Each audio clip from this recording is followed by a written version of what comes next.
अस्सलाम वालेकुम दोस्तों, आज हम इस वीडियो में देखेंगे कि एक्सेल में जो हम डेटा एनालाइज करते हैं तो सबसे पहले हमें डेटा क्लीनिंग करनी पड़ती है और उसकी फॉर्मेटिंग बनानी पड़ती है ताकि हम इजीली उसे अंडरस्टैंड कर सकें और उसमें से कोई भी इंसाइट या रिपोर्ट तैयार कर सकें। तो उसके लिए हमने एक रॉ डेटा ली है जिसमें से बहुत से ऐसे मिस्टेक्स है, उसको हम क्लियर करेंगे, डेटा को क्लीन करेंगे और उसके बाद फॉर्मेट बनाएंगे ताकि वो एनालाइज के लिए बहुत ही तैयार हो। ओके, तो सबसे पहले हम देखते हैं यहाँ ऑर्डर आईडी में आप देख सकते हैं यहाँ कुछ वैल्यू लिखी हुई है जिसमें 2E+11 लिखा हुआ है। अब ये 11 क्या है, 11 क्या है, इसका मीन्स है कि इसमें से जो टोटल जो वैल्यू है वो कितनी है, 12 है। कितनी है, 12 है। अगर यहाँ पे 12 लिखा होता तो उसका मतलब क्या होता, अगर प्लस प्लस 12 होता तो उसका मतलब होता कि यहाँ पे 13 वैल्यू होगी। ओके, आप समझ गए होंगे। तो इसको जो क्लियर करने के लिए या विजिबल करने के लिए हम क्या करेंगे, इसको सेलेक्ट कर लेंगे और यहाँ आप देख सकते हैं जनरल लिखा हुआ है, इसमें से आप नंबर फॉर्मेट पे आ जाएंगे तो ये नंबर के फॉर्मेट में आ गया है। लेकिन फिर भी यहाँ मिस्टेक आ रहा है, क्या आ रहा है, हैश का आ रहा है।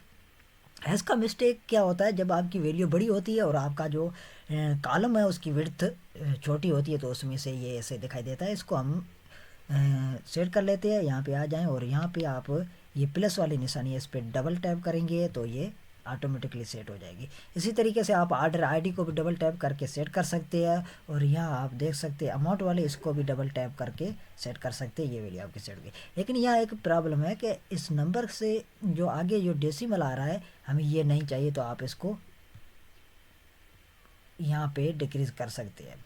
इसी तरीके से इसकी भी ये डेसिमल पॉइंट है जो इसको निकाल सकते हैं। ओके, दूसरा पॉइंट आता है हमारी ये जो डेटा है, आप इसको सेलेक्ट कर सकते हैं और यहाँ पे देख रहे हैं जर्नल है, जबकि हमारी ये डेट है तो इसको हमें क्या करना पड़ेगा, डेट में कन्वर्ट करना पड़ेगा। शॉर्ट डेट पे दे देते हैं।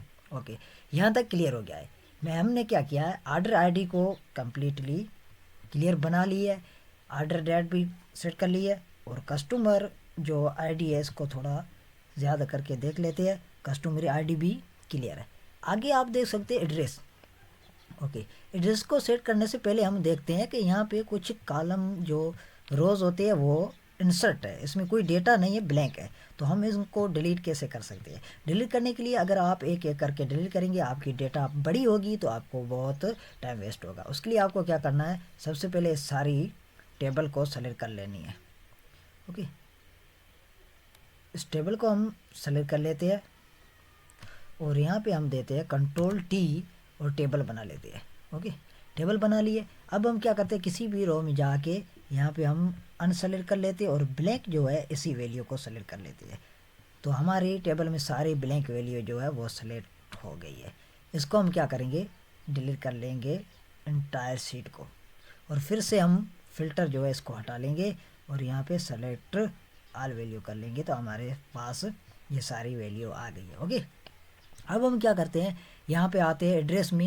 एड्रेस में आप देख सकते हैं यहाँ पे जो वैल्यू है, जो इसकी विड्थ ज़्यादा है, एक लाइन में नहीं 2-3 लाइन्स जो है ये जो फिल कर रही है। ओके, तो इसके लिए हम क्या करेंगे, यहाँ पे आके कंट्रोल शिफ्ट के साथ डाउन के एरो पे देंगे, उसके बाद कंट्रोल+H देंगे तो ये आपके सामने आ गए। उसके बाद आप यहाँ देख सकते हैं मैंने पहले भी यहाँ फार्मूला लगा लिया है, लेकिन आपको क्या करना है, फाइंड विथ वाट में क्या करना है, Ctrl+J कर लेना है। Ctrl+J जब एंटर करेंगे उसके बाद रिप्लेस विथ में स्पेस की निशान दे के रिप्लेस आर कर लेंगे तो आपके सामने ये 13 जो है रिप्लेस हो गई है डेटा। और आप यहाँ पे देख सकते हैं जो आपकी सारे जो विड्थ है उसकी सेट हो गई है, हाइट भी सेट हो गई, ये सारे एक लाइन में आ गए हैं। ओके, अब आप इसकी विड्थ बढ़ा भी सकते हैं और इसको बढ़ा के ऐसे भी कर सकते हैं। उसके बाद आता है ईस्ट वेस्ट वाला ये जो रीजन है, इसमें आप देख सकते हैं डेटा जो है किसी भी कॉलम में है किसी में नहीं है, जैसे कि यहाँ पे कुछ नहीं है। तो इनमें से अगर आपके पास कोई आपका क्लाइंट डेटा देता है तो आप उसको प्रिंट कर सकते हैं, अदरवाइज़ आप यहाँ पे कोई भी निशानी एरर की या किसी भी नो फिल या कुछ भी लिख सकते हैं। तो उसके लिए आपको क्या करना पड़ेगा, यहाँ पे जाना है और अनसेलेक्ट करके ब्लैंक वाले सेल में आ जाना है और यहाँ पे कंट्रोल शिफ्ट के साथ इस सारे को सेलेक्ट कर लेना है और यहाँ पे आपको कंट्रोल शिफ्ट के सेलेक्ट करके ये इसमें आपको कोई भी वैल्यू लिखनी है। सॉरी, हमने सेलेक्ट नहीं किया है।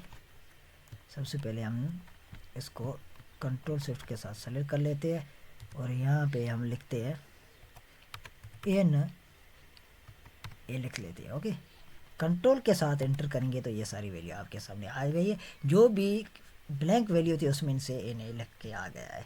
अब हम क्या करते हैं, इसको अनसेलेक्ट करते हैं और साले को सेलेक्ट कर लेते हैं। अब आप देख सकते हैं आपकी सारी डेटा फिल हो गई है। ओके, इस तरीके से आगे आप जाके यहाँ देख सकते हैं राकेश मल्होत्रा, और ये जो कस्टमर नेम है इनमें से सारे जो कुछ है, जो राकेश मेहता अच्छा है लेकिन सोनू शर्मा में एस जो है स्मॉल लेटर में है, और अनिल कुमार जो बिग में है, ये मीन्स के एक अच्छी फॉर्मेटिंग में नहीं है। तो उसके लिए हम क्या करेंगे, पहले हम यहाँ पे एक इंसर्ट करेंगे कॉलम को। ओके, कॉलम को इंसर्ट किया। अब हम क्या करते हैं, इस कॉलम में हम कस्टमर नेम को इसको कॉपी कर लेते हैं और इसमें टाइप कर लेते हैं। ओके, अब हम क्या करते हैं, यहाँ पे एक फार्मूला लगाते हैं प्रॉपर का। किसका? प्रॉपर का फार्मूला लगाते हैं और इसमें से ये राकेश मल्होत्रा लेते हैं। तो आपके सामने राकेश आ गया है। लेकिन उसके साथ आप यहाँ पे प्लस के निशान पे डबल टैप करेंगे तो ये सारे आपके प्रॉपर वे में आ गए हैं। आप प्रॉपर में ले सकते हैं, अपर में ले सकते हैं, किसी भी फॉर्मेट में ले सकते हैं। हमने यहाँ प्रॉपर का यूज़ किया है। अब इस फार्मूले का या इस टेबल का हमें कोई ज़रूरत नहीं, तो इसको हम डिलीट करेंगे। लेकिन जब आप इसको डिलीट करेंगे तो यहाँ पे अगले वाला जो फार्मूला है इसमें से रेफरेंस ऐसा जो एरर आ जाएगा। क्यों आया है अभी बताता हूँ। वापस चलते हैं। इसमें सबसे पहले आपको जो डेटा है इसको कॉपी कर लेना है। कॉपी करने के बाद स्पेशल करेक्टर में जाके इसकी जो वैल्यू में इसको प्रिंट कर लेना है। वैल्यू में जब इसको प्रिंट कर लेंगे तो फार्मूला यहाँ से हट जाएगा। उसके बाद आप इसको यूज़ भी कर सकते हैं। और अब अगर आप उसको डिलीट कर लिया और आपका राकेश मेहता वाला ये जो कॉलम है वो बन चुका है। ओके, उसके बाद आता है कंप्यूटर वाला, electronic, art, storage, mobile, computer. ये सारी वैल्यू आपके सामने आ गई है। ओके, ये सारी वैल्यू ओके है। उसके बाद आप इस कॉलम को देख सकते हैं। इस कॉलम में क्या है कि माउस है जो ये प्रॉपर है, लेकिन मॉनिटर के बीच में स्पेस है। यहाँ पे देखें तो स्पेस है, ये मीन्स के अच्छी नहीं दिखाई दे रही है। उसके लिए हम एक कॉलम इंसर्ट कर लेते हैं। ओके, इस कॉलम में हम क्या करेंगे, प्रोडक्ट जो है इसको कॉपी करेंगे। इस प्रोडक्ट के नाम को कॉपी कर लेते हैं, यहाँ पे प्रिंट कर लेते हैं। ओके, और यहाँ पे हम फार्मूला यूज़ करेंगे ट्रम का। किसका? ट्रम को यूज़ करके माउस दे के इसको टैप कर लेंगे। माउस आ गया, इसको डबल टैप करेंगे, ये सारे प्रॉपर वे में आ गए हैं। लेकिन सेम वे से इसको कटने से पहले, इसको डिलीट करने से पहले हम क्या करेंगे, इसको सारे को कॉपी करेंगे और यहीं पे पेस्ट करेंगे और इसकी वैल्यू जो है स्पेशल वैल्यू में कन्वर्ट कर लेंगे। अब हम इसको डिलीट कर सकते हैं।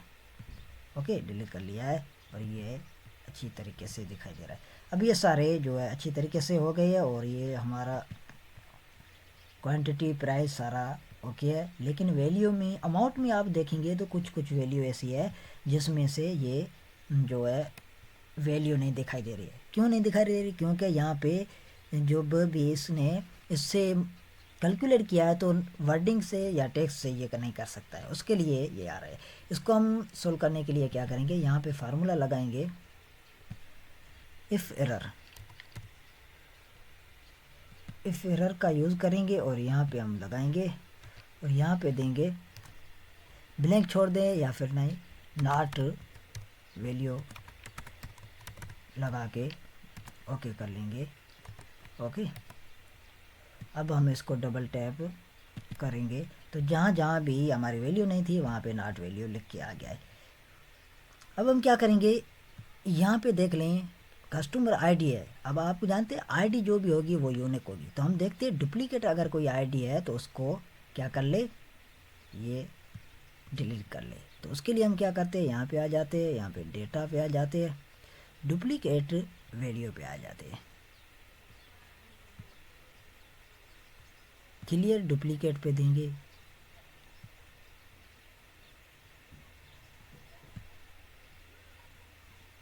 यहाँ पे देंगे ऐसे नहीं होगा। इसको करते हैं सेलेक्ट, इसको कर ले सेलेक्ट, और डुप्लीकेट वैल्यू में जाने के लिए इंसर्ट पे आ गए है। यहाँ पे डुप्लीकेट वैल्यू नहीं है, हम डेटा पे आ जाते हैं और यहाँ पे आके सेट कर लेंगे। ओके हो गया। और अगर हम इसी फॉर्मेट में जाएंगे, नंबर फिल्टर में जाएंगे, इसको छोड़ दें।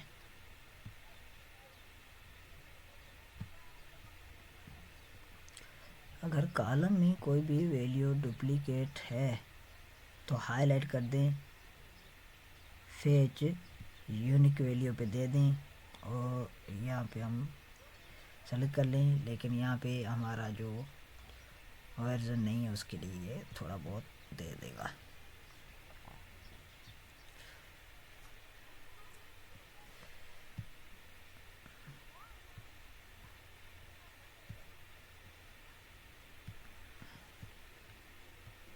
ओके, तो यहाँ पे हम देख सकते हैं कि यूनिक वैल्यू कितनी है।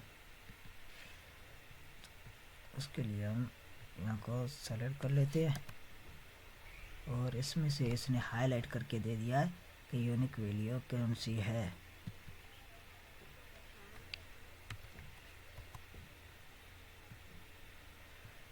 ओके,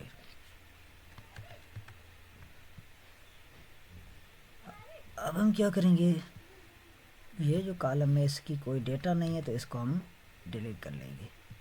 इस रो की हमें ज़रूरत नहीं है। ओके, अच्छा, रिमूव करना है किसी भी डुप्लीकेट तो उसके लिए आपको क्या करना है, कंट्रोल इसको टेबल को सेलेक्ट कर लिए हैं और रिमूव डुप्लीकेट कहीं भी अगर डेटा में से मिल जाए तो अच्छी बात है, नहीं तो फिर आप यहाँ पे सर्च करके देख सकते हैं और उसमें से रिमूव डुप्लीकेट्स में आ सकते हैं।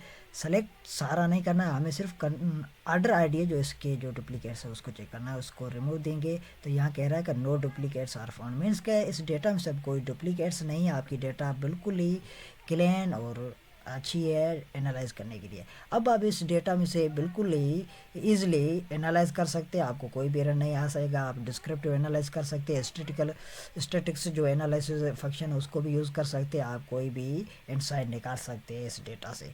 तो इस तरीके से किसी भी डेटा को हम जो है क्लीन कर सकते हैं, उसका फॉर्मेट आप अपनी मर्ज़ी से कोई भी बना सकते हैं। जैसे कि ये वाइट कलर में दिखाई नहीं दे रहा है तो आप जाके यहाँ पे इसको किसी और कलर में कर लें, जैसे अब दिखाई दे रहा है अच्छी तरीके से। इस तरीके से आप किसी भी डेटा का फॉर्मेट बना सकते हैं। और एक बात, इसमें से आउटलायर निकालना होता है किसी भी डेटा में से, तो आउटलायर निकालने का एक तो तरीका बहुत ही अच्छा है। फॉर सपोज इसमें से हमें आउटलायर निकालना है तो आपको क्या करना है, इसमें जाके असेंडिंग और डिसेंडिंग आर्डर करेंगे।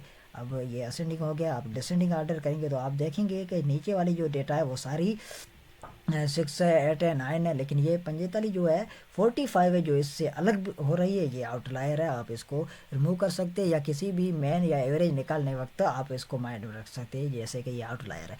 और दूसरे भी आउटलायर के तरीके हमने हमारे जो एक्सेल सीरीज़ फार्मूला है उसमें से आउटलायर डिटेक्ट कैसे किया जाता है, आउटलायर को कैसे फाउंड किया जाता है वो मैंने सिखा भी दिया है ऑलरेडी। उस वीडियो को भी आप देख सकते हैं या यूट्यूब पे और भी बड़े बड़े वीडियो वहाँ से आप सीख सकते हैं कि आउटलायर कैसे निकाला जा सकता है। तो ये सारे थे कॉन्सेप्ट जो बेस्ट लेवल पे आपको डेटा क्लीन करने वक्त जहन में रखने चाहिए। ओके, मिलते हैं अगली वीडियो में।